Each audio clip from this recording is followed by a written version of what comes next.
ಧರ್ಮಸ್ಥಳದ ಪ್ರಕರಣಕ್ಕೆ ಸಂಬಂಧಪಟ್ಟಂತೆ ಎಸ್ಐಟಿ ಇನ್ವೆಸ್ಟಿಗೇಷನ್ ಚುರುಕುಗೊಂಡಿದೆ. ಅನನ್ಯ ಭಟ್ ಮಿಸ್ಸಿಂಗ್ ಆರೋಪಕ್ಕೆ ಸಂಬಂಧಪಟ್ಟಂತೆ ಈಗಾಗಲೇ ಇದನ್ನು ಕೂಡ ಎಸ್ಐಟಿ ಕೈಗೆತ್ತಿಕೊಂಡಿದೆ. ಬೆಳಗ್ಗಿನ ಜಾವ 5 ಗಂಟೆಗೆ ಎಸ್ಐಟಿ ಕಚೇರಿಗೆ ಸುಜಾತಾ ಭಟ್ ಬಂದಿದ್ದಾರೆ ಅನ್ನೋದು ಗೊತ್ತಾಗ್ತಾ ಇದೆ. ಬೆಳ್ತಂಗಡಿಯ ಎಸ್ಐಟಿ ಕಚೇರಿಗೆ ಸುಜಾತಾ ಭಟ್ ಹಾಜರಾಗಿದ್ದಾರೆ ಅನ್ನೋದು ಗೊತ್ತಾಗ್ತಾ ಇದೆ. ಇಬ್ಬರು ವಕೀಲರೊಂದಿಗೆ ಎಸ್ಐಟಿ ಕಚೇರಿಗೆ ಸುಜಾತಾ ಭಟ್ ಬಂದಿದ್ದಾರೆ. ನಿದ್ರೆಯಲ್ಲಿದ್ದಂತಹ ಎಸ್ಐಟಿ ಅಧಿಕಾರಿಗಳನ್ನ ಸುಜಾತಾ ಭಟ್ಟೆ ಎಬ್ಬಿಸಿದ್ದಾರೆ ಅನ್ನೋದು ಗೊತ್ತಾಗ್ತಾ ಇದೆ.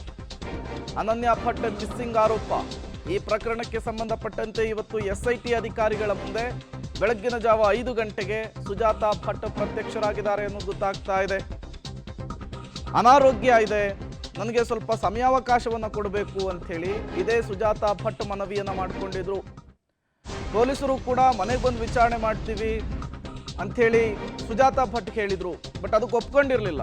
ಈಗ ನೋಡಿದ್ರೆ ಇದ್ದಕ್ಕಿದ್ದ ಹಾಗೆ ಅನನ್ಯ ಭಟ್ ಪ್ರಕರಣಕ್ಕೆ ಸಂಬಂಧಪಟ್ಟಂತೆ ಎಸ್ಐಟಿ ಅಧಿಕಾರಿಗಳ ಮುಂದೆ ಸುಜಾತಾ ಭಟ್ ಹಾಜರಾಗಿದ್ದಾರೆ ಅನ್ನೋದು ಗೊತ್ತಾಗ್ತಾ ಇದೆ.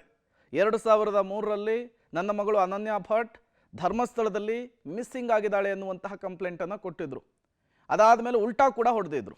ಮತ್ತಷ್ಟು ಡೀಟೇಲ್ಸನ್ನು ಕೊಡ್ತಾರೆ. ಧರ್ಮಸ್ಥಳದಿಂದ ನಮ್ಮ ಪ್ರತಿನಿಧಿ ಸುಖೇಶ್ ನೇರ ಸಂಪರ್ಕದಲ್ಲಿ ಜಾಯಿನ್ ಆಗಿದ್ದಾರೆ. ಸುಖೇಶ್, 29ರ ತನಕ ನನಗೆ ಟೈಮ್ ಬೇಕು ಅಂತ ಹೇಳಿ ಇದೇ ಸುಜಾತಾ ಭಟ್ ಕೇಳಿದ್ರು.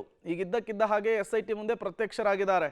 ಎಷ್ಟು ಗಂಟೆಗೆ ಬಂದ್ರು? ವಿಚಾರಣೆ ಏನಾದರೂ ಆರಂಭ ಆಗಿದೆಯಾ? ಏನು ಡೀಟೇಲ್ ಸಿಗ್ತಾ ಇದೆ ಅಂತ ಹೇಳಿ. ಪ್ರೇಮ್, ಬೆಳಗಿನ ಜಾವ 5 ಗಂಟೆಗೆ ಇಬ್ಬರು ವಕೀಲರ ಜೊತೆಗೆ ಸುಜಾತಾ ಭಟ್ ಅವರು ಎಸ್ಐಟಿ ಕಚೇರಿಗೆ ಬಂದರೆ ಬೆಳ್ತಂಗಡಿ ಪೊಲೀಸ್ ಠಾಣೆಯ ಒಳಭಾಗದಲ್ಲಿ ಇರುವಂತಹ ಎಸ್ಐಟಿ ಕಚೇರಿ ಪ್ರತ್ಯೇಕ ವಿಭಾಗವಾಗಿದೆ, ಅಲ್ಲಿಗೆ ಆಗಮಿಸ್ತಾರೆ. ಅಂದ್ರೆ ಒಂದು ರೀತಿ ಎಸ್ಐಟಿ ಅಧಿಕಾರಿಗಳಿಗೆ ಒಂದು ಸರ್ಪ್ರೈಸ್ ಕೊಡುವಂತ ರೀತಿಯಲ್ಲಿ ಅರ್ಲಿ ಮಾರ್ನಿಂಗ್ ಅವರು ಬಂದಿರುವಂತದ್ದು. ಯಾಕಂದ್ರೆ ಎಸ್ಐಟಿ ಅಧಿಕಾರಿಗಳು ಬೇರೊಂದು ಕಾರ್ಯಾಚರಣೆಯ ಸಿದ್ಧತೆಯಲ್ಲಿ ಇದ್ರು ಅನ್ನುವಂಥದ್ದು. ಮತ್ತೆ ಬೆಳಗಿನ ಜಾವ ಇನ್ನು ಎಸ್ಐಟಿ ಅಧಿಕಾರಿಗಳು ನಿದ್ದೆಯಿಂದ ಹೊರಬರುವ ಮೊದಲೇ ಸುಜಾತಾ ಭಟ್ ಪ್ರತ್ಯಕ್ಷ ಆಗಿರುವಂತದ್ದು.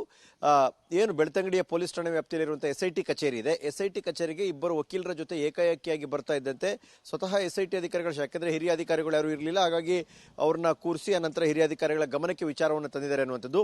ಈಗ ಬೆಳ್ತಂಗಡಿಯ ಎಸ್ಐಟಿ ಕಚೇರಿಯ ಒಳಗೆ ಇಬ್ಬರು ವಕೀಲರ ಜೊತೆ ಸುಜಾತಾ ಭಟ್ ಒಳಗಡೆ ಇದ್ದಾರೆ ಅನ್ನುವಂಥ ಖಚಿತವಾದ ಮಾಹಿತಿ ಬರ್ತಾ ಇದೆ. Prem, okay, thank you Sukhesh ತಮ್ಮೆಲ್ಲ ಮಾಹಿತಿಗಾಗಿ.